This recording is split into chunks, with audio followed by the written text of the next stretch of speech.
O să vă rog să plecăm de la prezent spre viitor și să vedem unde este Fundația Română de Aikido Ikigai în prezent, care au fost cele mai importante momente pentru organizație în mare și de unde s-a plecat.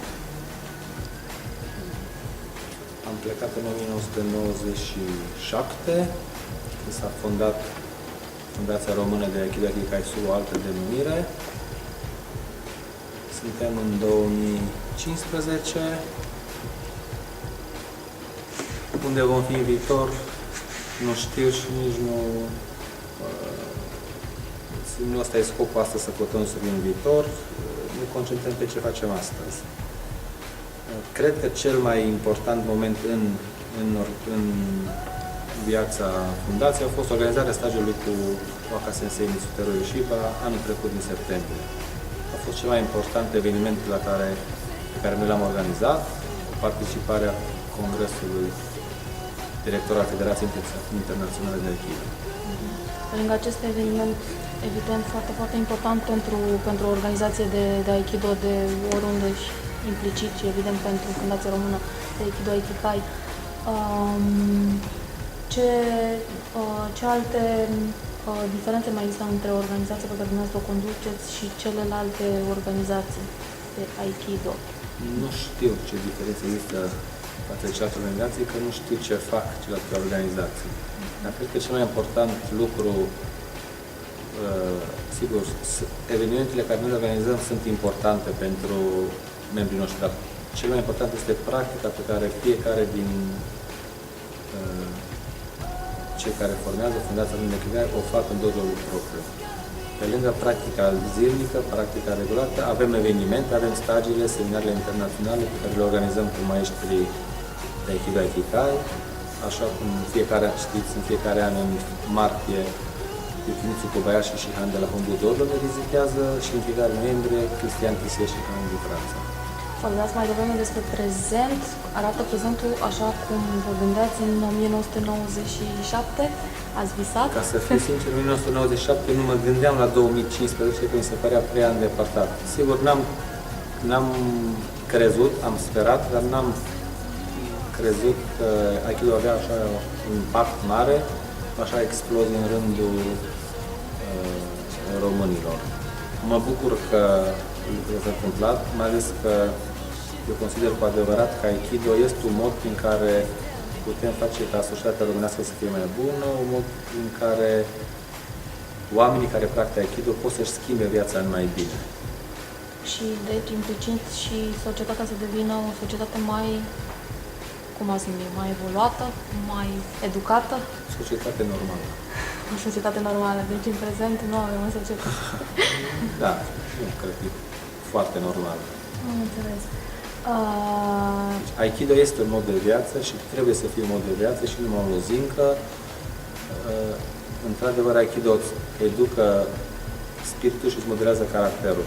Dacă privești practica Aikido-ului în acest fel, ea se va regăsi în viața ta de zi cu zi și implicit în munca, la birou, la școală, în familie, cu prietenii.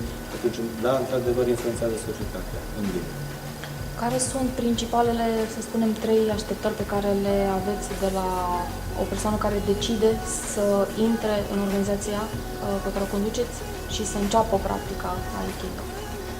Nu am 3 așteptări, am una singură, să practice Aikido așa cum noi încercăm să-l promovăm și cum credem că el trebuie practicat. Adică? Respectând principiile pe care fondatorul Aikido-ului Osensei Maikei Ueshiba le-a stabilit atunci când a denumit arta pe care o practică Aikido. Ce este cel mai greu de gestionat într-o organizație care a crescut atât de mult într-o perioadă relativ scurtă? O organizație înseamnă oameni, oameni înseamnă caractere diferite, orgolii. Să nu uităm că e o organizație de arte marțiale, unde caracterele sunt puternice. Știți foarte bine, e dificil de lucrat cu oamenii. E o provocare să lucrezi cu oamenii, dar Aikido exact asta te învață, să stabilești o armonie în primul rând cu tine însuți și nu în ultimul rând cu cei din jurul tău. Odată ce ai reușești să stabilești armonie cu cei din jurul tău, lucrurile funcționează în mod normal. Vorbeați despre principii și practica Aikido conform principiilor lăsate de fondator. Care sunt senseii care în prezent au, să spunem, grijă ca membrii fundației să meargă pe calea Aikido? Noi urmăm calea trasată de Aikikai Hombu Dojo, care este centrul, așa, mondial Aikido-ului, trasat la Tokyo, un loc în care O-sensei l-a stabilit. Este același loc, aceeași clădire, doar renovată, în care O-sensei a fondat Aikido. Maestrii care predau la Hombu Dojo sunt maestrii pe care noi urmăm. În România, fiecare an vine, așa cum vă spuneam, Yukimichi Kobayashi Sensei și doresc să-l numesc și pe Cristian Kisei, chiar dacă nu trăiește în Tokyo, a locuit în Japonia, trăiește astăzi în Franța, este un profesor de Aikido cu 7 ani.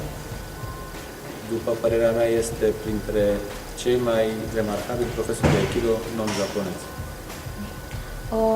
Care sunt, vorbeați despre beneficiile pe care o societate le poate avea în momentul în care are foarte mulți practicanți de Aikido prin organizațiile, desigur, aferente?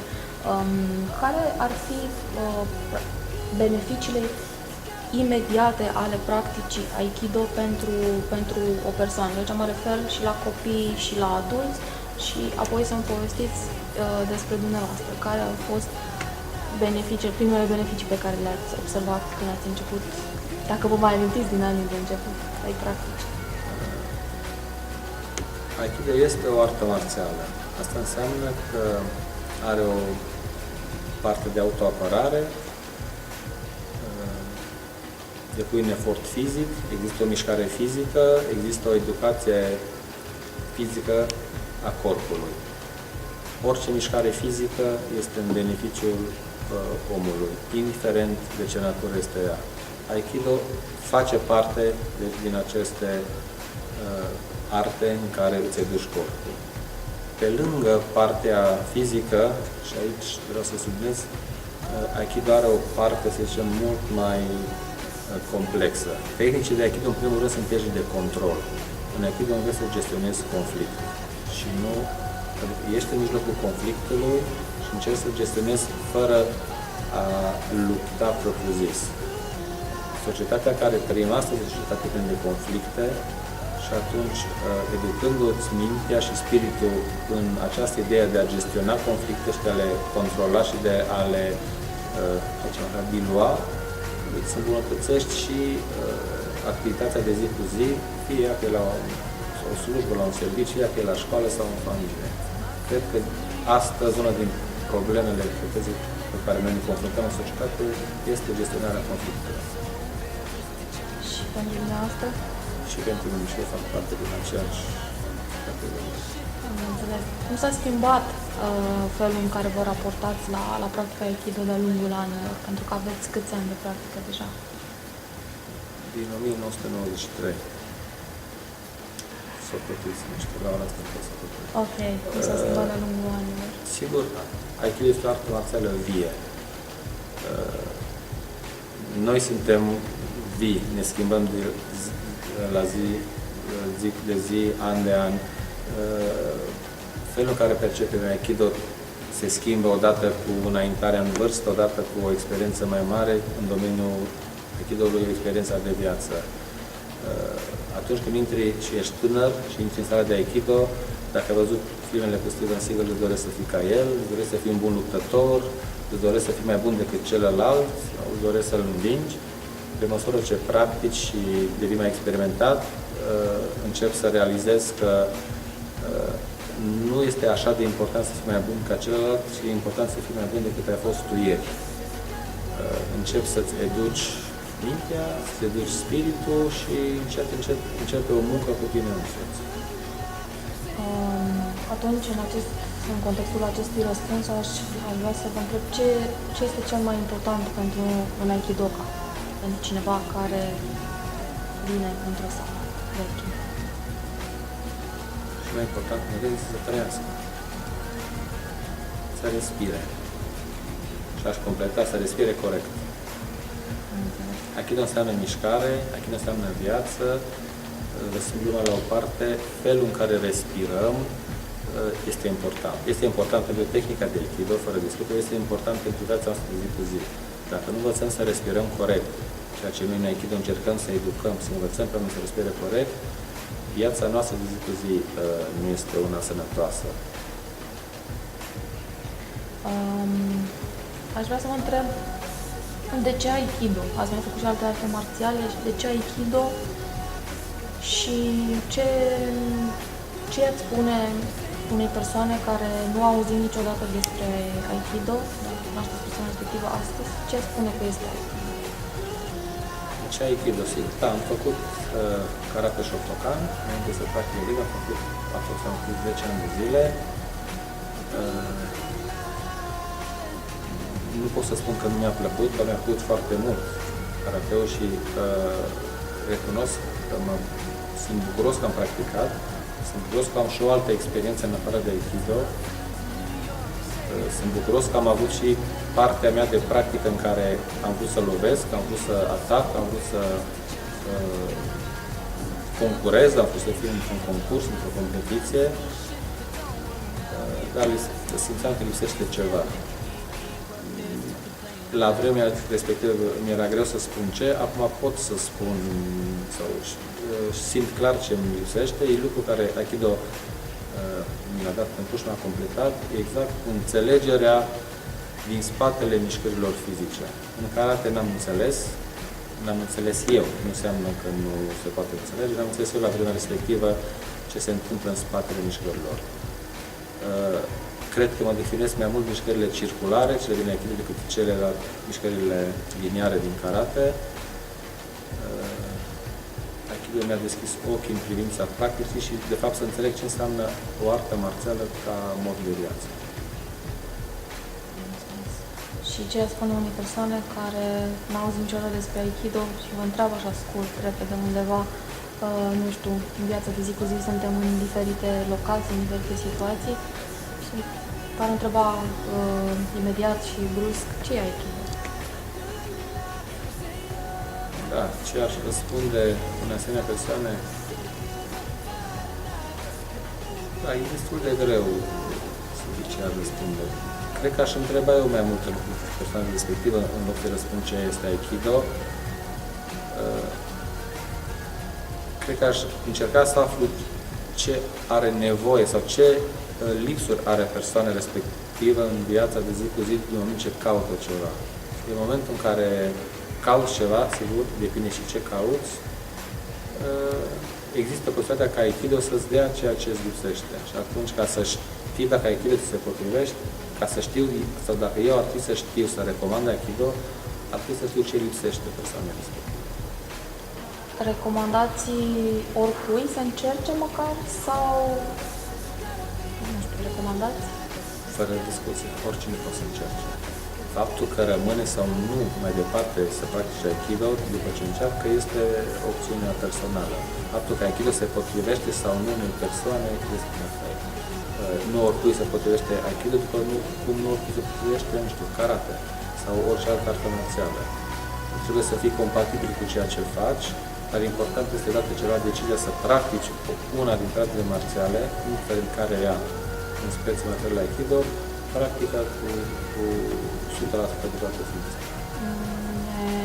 Ce înseamnă pentru dumneavoastră un sensei, un profesor bun de Aikido? Ce așteptări aveți de la cineva care are, hai să nu spunem sensei, tipul de instructor? Pentru că iată ne aflăm la sfârșitul unui seminar de instructori ai organizației. Acum ați folosit sensei, profesor și instructor. Nu știu la care să mă raportez. Dacă mă raportez la instructor, da, aștept să mă învețe tehnica corectă. Tehnica fizică corectă din Aikido. Dacă ne referim la profesorul de Aikido, aștept să mă învețe și ceea ce e în spatele tehnicii fizice de Aikido. Dacă ne referim la un sensei, aștept să învețe modul de viață. Care sunt sensei la care dumneavoastră vă raportați? Toți sensei care au lucrat de-a lungul timpului, absolut toți și-au lăsat o amprentă asupra mea. Începând cu Masatake Futashihan, care a fost atâția ani de zile mentorul nostru în domeniul Aikido-ului, continuând cu toți maestrii japonezi care eu am antrenat, chiar dacă a fost un antrenament de o oră, chiar dacă au fost întâlniri de-a lungul anilor, absolut fiecare și-a lăsat o impresie asupra mea. Sau de aceea m-am dus la antrenamentele lor, tocmai că am simțit că am ce învăța de acolo. Sunt mulți, nu știu dacă e cazul să număr pe toți, dar sunt mulți. Am înțeles. Și o ultimă întrebare. Desigur, trebuie să trăim în prezent și să fim atenți cum trăim în prezent. Întotdeauna trăim în prezent. Dar este inevitabil să ne gândim la viitor. Ce vă doriți pentru Fundația Română de Aikido Ikigai pe viitor? Nu știu, mediul în scurt, să spuneți la asta. Îmi doresc ca Fundația României de Aikido Ikigai să promoveze Aikido conform principiilor lăsate de Morihei Ueshiba Sensei. Îmi doresc ca România în lumea Aikido să-și aibă locul care eu consider că merită. Cred și spun că astăzi ne îndreptăm către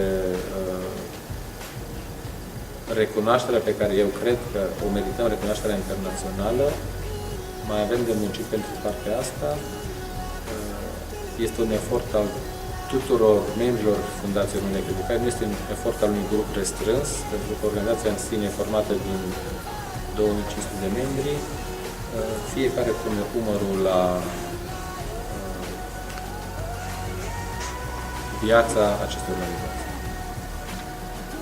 Mulțumesc și, nu știu, un mesaj pentru, să spun așa, poate sună pompos, pentru societatea românească, pentru cei care până acum nu știau de Aikido, Ikigai. Nu știu dacă eu sunt de măsură să transmit un mesaj societății românești. O să mi-aduc aminte acum când am întrebat, că Futea Sensei mi-a spus odată când povesteam amândoi că dacă toți oamenii ar practica Aikido, n-ar mai exista război. Mulțumesc!